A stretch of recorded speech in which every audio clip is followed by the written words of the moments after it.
What happens when a bakery owner who hasn't worn an apron in years finds himself elbow-deep in dough and face-to-face with danger? Granger bought the bakery chain 8 years ago, when it was just 3 stores and bleeding cash. He turned it around 10 locations now, strong profits, loyal customers. But lately, something felt off. Reviews online mentioned long wait times, burnt pastries, and one that stuck with him: great food, but I saw a kid nearly fall in the kitchen. Doesn't seem safe back there. He asked his district manager about it. Probably a one-off, she said. We're short-staffed. We're managing. But Jackson hated second-hand answers. He hadn't stepped into one of his stores as a worker in years. And he'd never met most of the current staff. Turnover was high, and the chain had grown fast. So he shaved his beard, dyed his hair a dull brown, and found a pair of thick glasses to finish the look. He signed up under a fake name, Jake, to start training at Store 6, the busiest one in the city. When he walked in that Monday morning, nobody blinked twice. "You the new guy?" the manager, Matt, asked without looking up from his phone. "Yeah, Jake, first day, cool. Toss your stuff in the back and grab an apron. Bridget'll show you around." Bridget Keller was already elbow-deep in flour, rolling dough with practiced hands. She looked up, smiled fast, then went back to work. "You ever done bakery work before?" "Not really," Jackson said, tying his apron. "You'll learn fast. Just stay out of the way if the ovens are on. They blow heat like a jet engine." He followed her lead, learning dough shaping, rack stacking, and how to prep fillings. She was patient, quick, and worked without stopping, but the place felt off. The floor near the sink was slick with something. A heating lamp was held up by duct tape. The walk-in freezer door stuck if you didn't yank it hard. And twice, Jackson saw Bridget grab a hot tray with a thin towel instead of proper mitts. "Do you guys have gloves for that?" he asked. Bridget gave a tired shrug. "We used to. Matt says we'll get more when the next order comes in. That was 2 weeks ago." At noon, the rush hit. Orders barked from the front. Bridget moved like a machine. Jackson tried to keep up, but the kitchen was chaos. One of the ovens sparked when Bridget opened it, just a flash, nothing big, but enough to make her flinch. "You okay?" he asked. "Fine, happens. This oven's touchy," Jackson frowned. "Shouldn't someone fix it?" "They said it's not urgent." She glanced at Matt, who was wiping down the front register, earbuds in. "He says if it still lights, it still works." Later that day, Jackson found Matt in the back, scrolling through his phone. "Hey, I noticed the freezer door's sticking pretty bad. Someone could get trapped in there." Matt rolled his eyes. "You're not here to inspect stuff, man. Just make the dough. Freezer still works, right?" Jackson kept quiet, but inside he was boiling. The next day was worse. A delivery guy slipped on the wet floor near the back door. No one had put down a mat. Bridget ran to help him up. "Matt," she shouted, "we need to clean this. Someone's gonna break something." "Then clean it," Matt said without looking up. "Ain't my job." That night, Jackson sat on the bus home, still in his powdery apron, his back aching. He'd seen enough. He thought about Bridget, how she stayed calm even when things went wrong, how she helped others, how she carried the store on her back. He thought about the broken freezer, the oven spark, the wet floor, the missing gloves. This wasn't just poor management, this was dangerous. And if something didn't change, someone was going to get hurt. By the third morning, Jackson knew something had to give. He arrived 15 minutes early, hoping to observe the opening process from start to finish. The lights were still off inside when he reached the store, but Bridget was already there, jiggling the front door key with one hand while balancing a tote bag full of prep sheets in the other. "You're early," she said, not surprised but clearly exhausted. "Figured I'd see how the place wakes up," Jackson replied. "You always open 6 days a week. Matt won't do mornings anymore, says it messes with his sleep schedule." She didn't complain, just stated it like a fact, like bad weather. Once inside, she moved quickly, flipping switches, checking fridge temps, and starting the espresso machine. She didn't wait for help, didn't ask for it. By the time Matt strolled in 20 minutes late, Sipping from a branded cup that clearly wasn't theirs, Bridget had already portioned out fillings and was halfway through calibrating the ovens. Matt didn't acknowledge her. He dropped his bag behind the counter and took a seat on a stool near the front register. Jackson didn't say anything. Instead, he helped Bridget arrange the front pastry case. She handed him a tray of lemon bars, and he noticed her hands were red and spotted burns, some old, some new. "You need me to grab the tongs?" he asked. "No point, they're bent, doesn't grip right." "You've told anyone that?" "Twice. Last I heard, they're on backorder, probably means they forgot." At opening, a line had already formed. The store was popular and regulars came in fast. Bridget moved between the espresso machine and the oven with practiced urgency, while Jackson managed the register. Matt stayed seated, scrolling through his phone again. A customer, older woman in a red jacket, leaned across the counter. "Can you ask someone to clean the table by the window?" "It's sticky."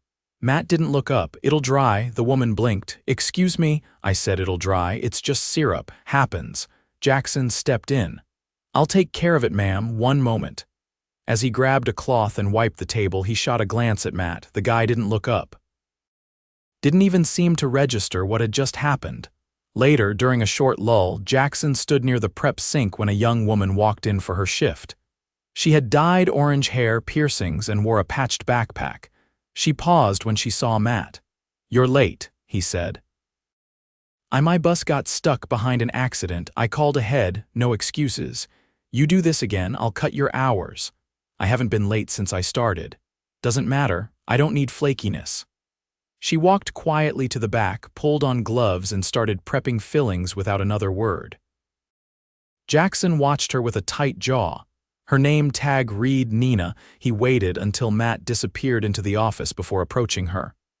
"Everything all right?" he asked. "Yeah, it's fine. You sure? That didn't seem fair." She gave a small laugh. "It's whatever.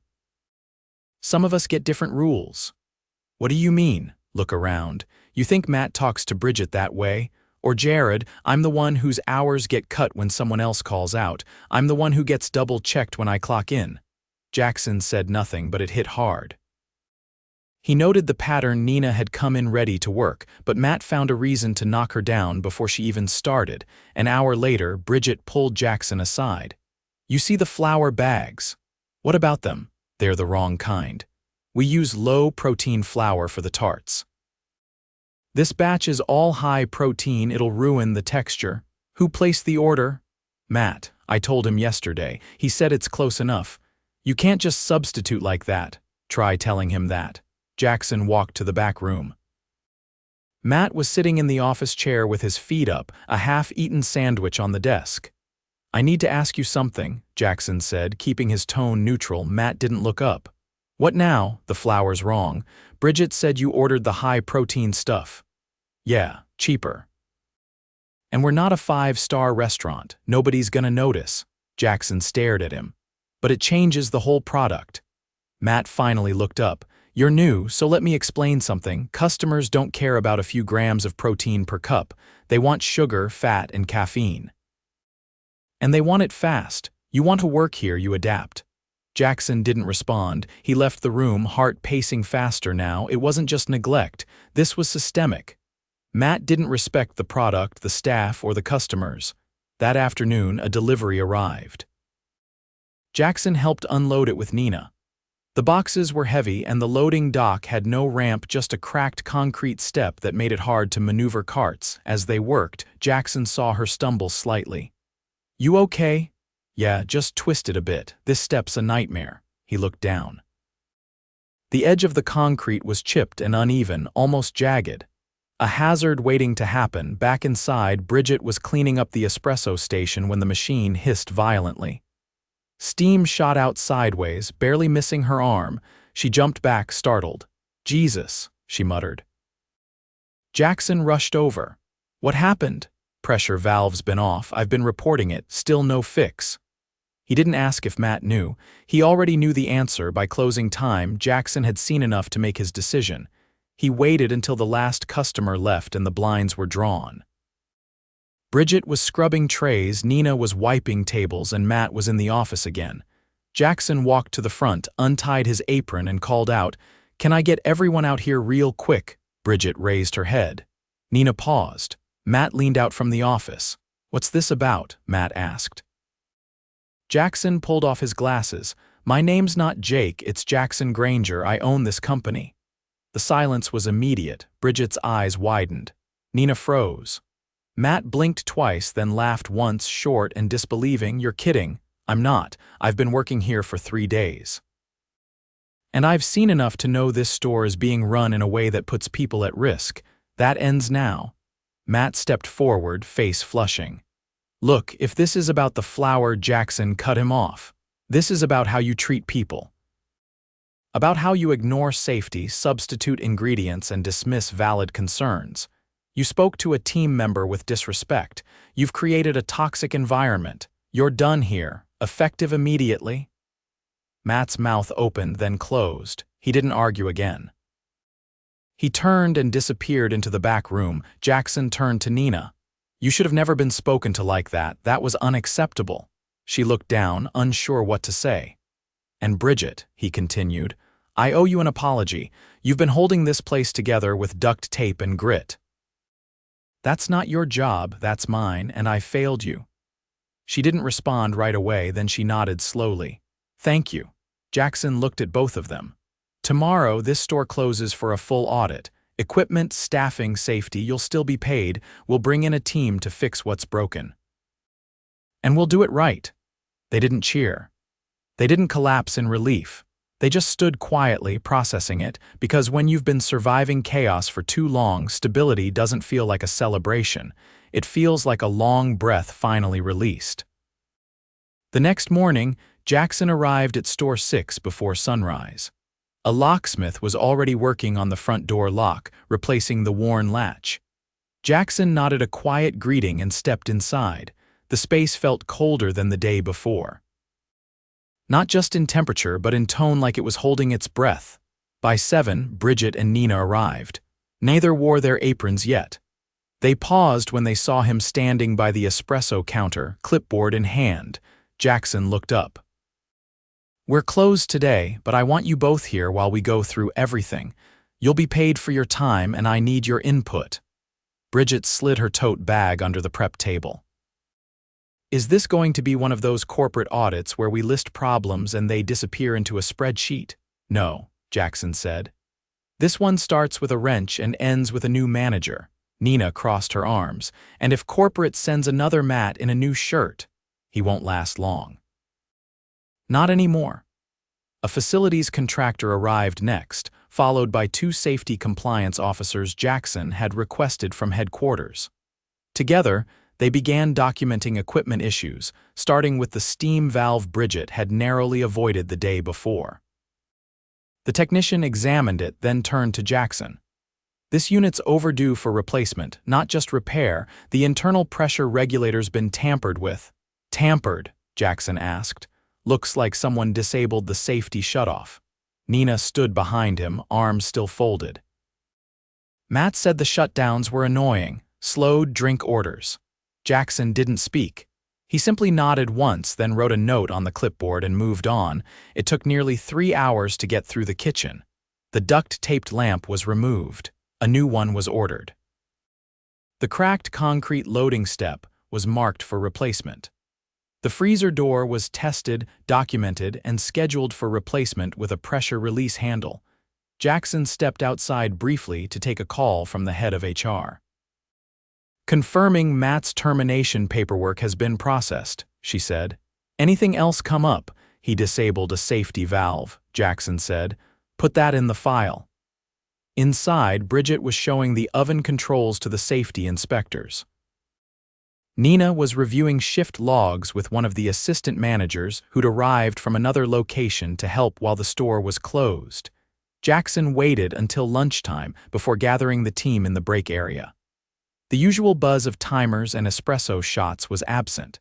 The silence felt heavier now. "There's a lot to fix," he began. "More than I expected, but I'm not here to patch holes and walk away. Things changed today." Bridget leaned forward slightly. "Does that include staffing?" "It has to," Jackson said. I looked at the schedules, you've been working 6 days a week. Nina's been covering late shifts alone. That's not sustainable. Nina looked up. We've been saying that for a while. I know, Jackson said. We're hiring 2 new team members starting next week.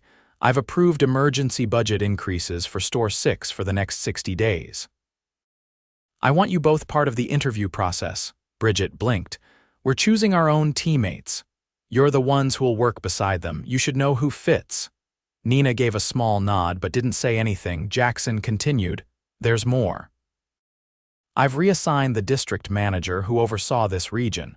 She should have picked up on these issues and didn't. There'll be a new one introduced next week, and she's been instructed to meet with every store team in person, not just the managers. Bridget looked down at her notes. What about the product changes? Jackson turned toward the prep area. We're restoring the original ingredients. I've already canceled the bulk flour orders Matt placed. Quality controls will be reintroduced, starting today. Nina stepped forward. Can I ask something? Go ahead. Why'd you wait this long to come down here? People were getting hurt. We were trying to say something. Jackson didn't deflect. Because I stopped listening with my own eyes. I relied on reports and numbers instead of walking into the store myself. That ends now. The door opened, and a young man in a navy shirt walked in cautiously. Jackson recognized him as one of the regional trainers. He waved him over. This is Theo, Jackson said. He'll help with retraining the team once the store reopens. He's not here to lecture. He's here to learn what you actually need. Theo gave a small wave. I want to sit in on your processes and see what works, then we'll build around that. Bridget raised an eyebrow. We're not the problem, we've just been surviving. I know, Theo said. And I want to turn that into something sustainable. By late afternoon, the new oven was being wheeled in. The old one had been disconnected and rolled out, revealing a scorch mark on the wall behind it. One of the safety inspectors noted it quietly, then handed Jackson a sheet. Had this stayed another month, you'd have had a fire. Jackson didn't respond. He signed the form and handed it back. Outside, contractors began pouring new concrete for the loading step. The store's back alley was cordoned off, and deliveries paused until the work was completed. Inside, Jackson pulled Bridget aside. You've been carrying too much weight, he said. That ends now. You can't fix it all in one day. I'm not trying to, but I want you to take 2 paid days off, starting tomorrow, non-negotiable, she hesitated. And if we fall behind, I'll be here. So will Theo. And 2 team members from Store 4 are coming to help. You've earned time to rest. She looked away briefly, then nodded once. Jackson turned to Nina next. You've got enough hours to qualify for full benefits. That should have been processed weeks ago. I've fast-tracked it. She lowered her voice. You're serious? Check your email tonight. As the sun began to set, the store smelled faintly of fresh paint. The walls had been scrubbed, the ductwork cleaned. The break room had been restocked with proper supplies. A new first aid kit was mounted near the sink, visible, accessible, and fully stocked. Jackson stood near the front counter watching the crew finish up. He didn't feel pride, not yet. The damage hadn't been undone, but the bleeding had stopped. Bridget stepped out of the back room, coat in hand. You really coming in tomorrow? I'll be on prep at 6, Jackson said. You won't be. You know how to portion raspberry filling. I will by then. She gave a short nod, then walked out without another word. Theo approached, notebook in hand. There's still a lot to do, I know. But they're not scared anymore. Jackson looked toward the empty floor. They shouldn't have been in the first place. By Friday morning, the contrast was already visible. The storefront was still locked for renovations, but the inside buzzed with quiet, focused movement. Jackson stood near the prep table, sleeves rolled, shaping tart crusts beside Theo. The new oven gave off a steady, even heat. No hissing, no flickering. Just consistent warmth and the faint scent of butter. Jared from Store 4 was restocking dry goods in the back, while another team member, Lacey, reviewed the updated sanitation log on the tablet. Both had volunteered to assist through the weekend. Bridget was off, as instructed, and Nina had the late shift today. Part of the new rotating schedule, Jackson had personally drafted, standardized, balanced, and reviewed by staff before implementation. Theo wiped his hands on a towel and leaned slightly toward Jackson. She left her binder on the counter this morning. Open to next week's prep schedule, she's still planning out workflows on her day off. Jackson kept rolling dough. That's Bridget. She works forward, she's good, but she's not going to last unless we get her help. We will. The job postings went up last night. I've already forwarded 3 applicants to HR. They'll be screened by Monday. Theo nodded and moved to the sink. Jackson dusted his hands and checked the clock. Nina would be arriving in 20 minutes. When she walked in, her demeanor was different. Still quiet, but more alert. She gave a small nod to Theo, then went to the back to store her bag. Jackson met her near the storage shelves. Security cameras are being upgraded this weekend, he said. New angles, better coverage. No more blind spots near the freezer or back door. She looked at him carefully. That include audio? No, just video, but we'll have a clearer picture of what's happening if something goes wrong. And if someone's cutting corners again, we won't need second-hand stories. She pulled on gloves and tied her apron. You said you'd fix things. This is the first time I believed someone meant it. Belief's earned, he said. I'll keep earning it. By mid-afternoon, the team had completed a full simulation run, prep, bake, and mock service. No customers yet, but the workflow had been redesigned entirely. Fewer collisions, better visibility around corners, and safety markers clearly in place. The new loading dock step was complete, and the updated equipment list hung on the wall with expected delivery windows and maintenance schedules. At 4, Jackson called everyone into the front area. Bridget had returned briefly unofficially to bring in a notebook she said she forgot. She stood off to the side, arms folded, watching. Jackson cleared his throat. This store reopens Monday. New staffing, new standards, and new oversight. But more than that, we're reopening with a change in culture. Safety isn't optional, respect isn't negotiable, and no one gets to lead by hiding behind a title. Jared leaned against the counter. Other locations need this too. They'll get it, Jackson said. Starting next week, a full audit will roll out chain-wide, and I won't be sending someone else to handle it. I'll be there. Lacey raised her hand slightly. Can we talk about the pay structure too? I've seen team leads at other stores doing manager-level work without the title or compensation. Jackson nodded. That's on the agenda. We're reclassifying roles and creating clear advancement tracks. I want no confusion about who's doing what and who deserves more. Bridget finally spoke. And if the next manager turns into another Matt, they won't, Jackson said. Because they'll be reviewed by their teams every quarter. Anonymous, unfiltered, and mandatory. If they don't lead right, they won't lead long. Theo looked over at Bridget. You ever think about stepping into that role? She shook her head. I like the floor, I like the work, but I'll train whoever does take it. Jackson stepped forward. That's why I'd like you to be the store's operations coordinator. It's not a management role, it's a technical lead position. You set the standard, and whoever becomes manager will rely on your expertise. Bridget paused, considering. And if I say no, then we find another way to support you, but I want you to know the option's yours. She looked at the team, then back at him. I'll try it. But I'm not babysitting another clipboard jockey. You won't be. Nina adjusted the new prep gloves. So we're actually reopening Monday, Jackson said, and we're doing it right this time. She turned toward the espresso machine. Then I'll be here early. I want to check the new calibration myself. Jackson smiled faintly, spoken like someone who knows what's at stake. That night, as the team trickled out, Jackson stayed behind. He walked the floor slowly, checking the new safety mats, the emergency exits, the updated signage. Everything was clearer. He stepped into the walk-in freezer, pulled the door closed behind him, and tested the pressure release handle. It opened easily. Outside, the city hummed with its usual end-of-week rush.